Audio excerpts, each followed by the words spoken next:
કહાવત છે, ચોરું કચોરું થાય પણ માતા કુમાતા ન થાય. માં ગમે તેવી હોય તે પોતાના બાળકો માટે હંમેશા સારું જ ઈચ્છતી હોય છે.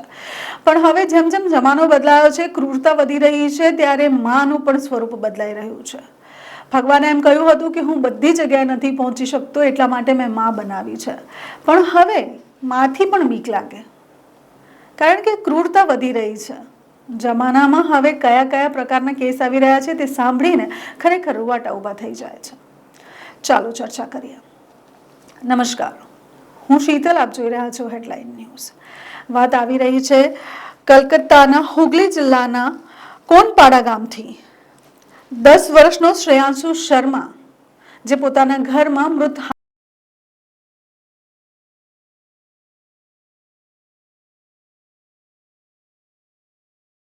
છે કે તેની બોડીને જોઈને આપને શરમ આવી જાય. હવે વાત એ છે કે તેનો હાલ કર્યું કોને? વિચારવાની વાત એ છે કે આ હાલ જે તેનો કર્યો છે તે તેની પોતાની સગી માં એટલે કે માવતરે કર્યો છે.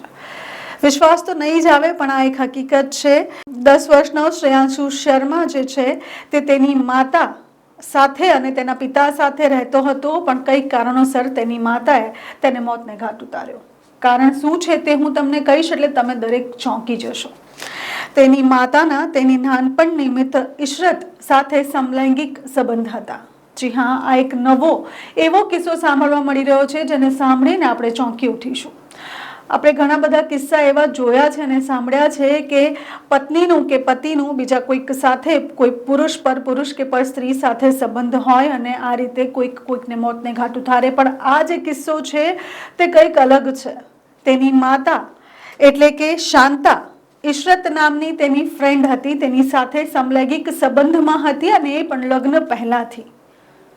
તે બંનેના સંબંધ આ રીતે જ ચાલતા આવ્યા. બંને ફિમેલ્સ હતી એટલે કોઈને તેના પર શક ગયો નહીં. બંને એકબીજા સાથે ગળાડૂબ પ્રેમમાં હતી અને તે વખતે ઘરવાળાના દબાણથી શાંતાએ લગ્ન તો કરી લીધા, પણ તે ઇશરતને ભૂલી શકી નહીં.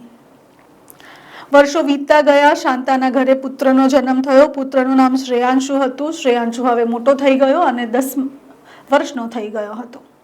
10 વર્ષનો શ્રેયાંશુ ઘરે એક વખત રમતા રમતા બહાર જાય છે. ઘરે માતાને એવું લાગે છે કે હવે કોઈ નહીં આવે અને તે ઇશરતને બોલાવે છે. બંને શારીરિક સુખ માણતા હોય છે. તે જ સમયે આપત્તિજનક સ્થિતિમાં શ્રેયાંશુ તેની માતા અને તેની માસી સમાન ઇશરતને જોઈ લે છે. આ બંને ચોંકી જાય છે. બંનેને ડર લાગે છે અને તેઓ વિચાર કરે છે કે હવે શ્રેયાંશુનું શું કરવું જોઈએ. એક તરફ શ્રેયાંશુની માનસિક સ્થિતિ, જેને આ વસ્તુ જોઈ છે, તે સારી નથી અને તે હંમેશા ડિપ્રેશનમાં રહેતો જોવા મળે છે. માતા ખૂબ જ ડરેલી છે. તે એક દિવસ એકલતાનો ફાયદો ઉઠાવે છે. ઇશરતને બોલાવે છે. શ્રેયાંશુના માથા ઉપર ગણપતિની મૂર્તિથી, જી હા, ગણપતિની મૂર્તિથી ઘા ઝીકે છે. તેના પછી ચપ્પુ વડે તેના શરીર ઉપર ખૂબ જ વધારે ઘા ઝીકે છે અને તેના પછી તેની નસોને કાપી નાખે છે. આ કૃત્ય બંને એક સાથે મળીને કરે છે અને તેના પછી એ સ્થળેથી ફરાર થઈ જાય છે. શ્રેયાંશુના પિતા શ્રેયાંશુની આ હાલત જોઈને રહી નથી શકતા અને તે પોલીસને ઇન્ફોર્મ કરે છે. આનંદ ફાનંદમાં હુગલી પોલીસ ત્યાં પહોંચે છે અને આખા કેસની જે છે તે તપાસ શરૂઆત કરે છે.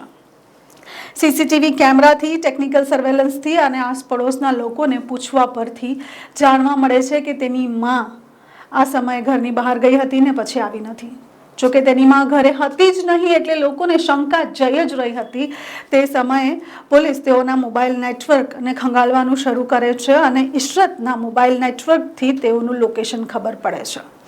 પોલીસ અત્યારે બંનેને હિરાસતમાં લીધી છે. પણ ચોંકાવનારી વાત છે કે શાંતાના પતિને આ બંનેના સંબંધની વાત પહેલેથી જ ખબર હતી, પણ તે સમાજ શરમે કંઈ બોલી શક્યો નહીં અને આખરે તેને તેના પુત્રને ગુમાવવો પડ્યો.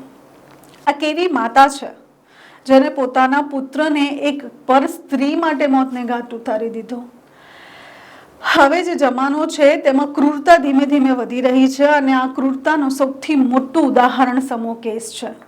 બંને ઉપર અત્યારે પોલીસની પૂછતાછ ચાલી રહી છે. 18 તારીખ એટલે કે 18 ફેબ્રુઆરીના રોજ આ બનાવ બન્યો હતો અને આ બનાવમાં સમલૈંગિક સંબંધો એટલે કે લેસ્બિયન માતા અને તેની મિત્ર ઇશરત બંને ઉપર કડકમાં કડક પગલાં લેવાની જોગવાઈ તેના પિતા દ્વારા કરવામાં આવી રહી છે.